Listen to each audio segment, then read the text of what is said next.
closing statement, and then I'm sure that both of you will be available up front of the stage for any of you who would like to come and greet them and perhaps ask them a question that we did not have written down. So we'll start with Dr. Atkinson. Well, since I started. Okay, certainly. Okay, sure. Sure.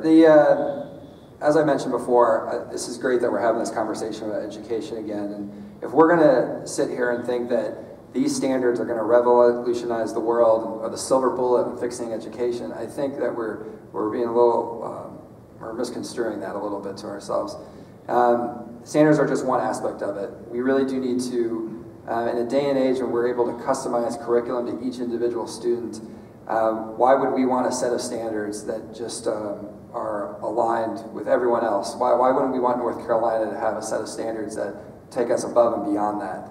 And when we need a holistic approach to education, whether it be mastery learning, which Lieutenant Governor always says, if your student is brilliant at math and they're able to take calculus in 8th grade, but they're just struggling a little bit behind in English language arts, why do they need to march on the proverbial staircase and each year they accomplish it?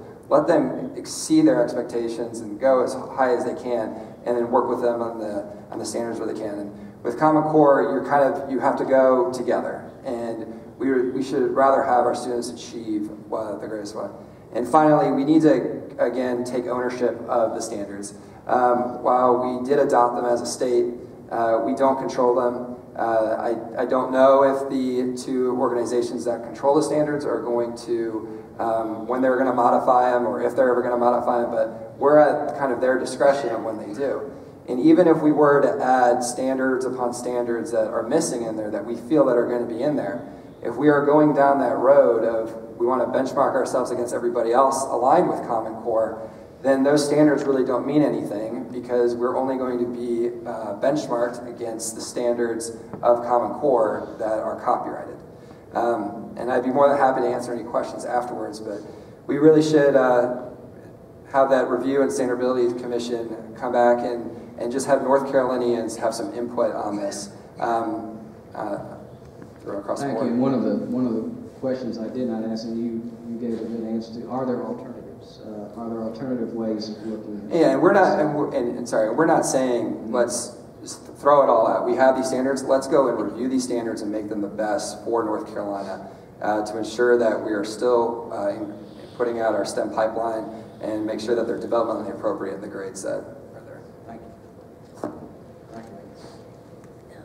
When I was elected state superintendent in 2004 and took office in 2005, I became, by automatically being elected as state superintendent, a member of the chief state school officers, one of the partners in developing the Common Core standards. The other partner was the National Governors Association.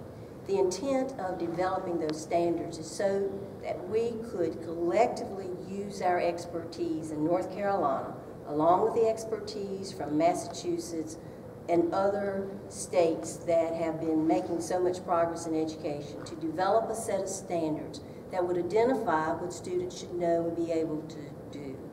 That is a very essential step in what I believe, and Mr. Falkenberry has said, about customizing and personalizing education for every single child. If you don't know what the standards are, for example, if you're playing basketball and you don't know the height of the basketball goal, then how will you know how to shoot? It is up to the teacher in the classroom to make any standard come alive. It is up to the teacher in the classroom to personalize education. And it is up to local school districts to determine how to make sure that every child has the resources, and it's up to the General Assembly also to have the resources necessary to meet the standards. Personalization is an extremely important component of education as we move forward. But you can't do that unless you know what you're shooting for, and the standards identify what you are shooting for. Standards, even though the Chief State School Officers and the National Governors Association have the copyright for the Common Core standards.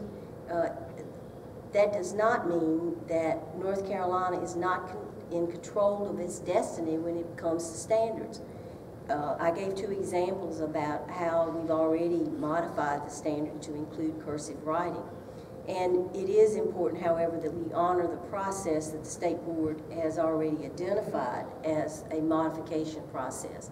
And that requires us to keep in close contact with our teachers after they've used the standards for 2 years, that we begin the process of that conversation. And that's a really important component. As I said earlier, I have yet to see a standard that is perfect. And consequently, we always have to continue to work to make sure that our standards are the best.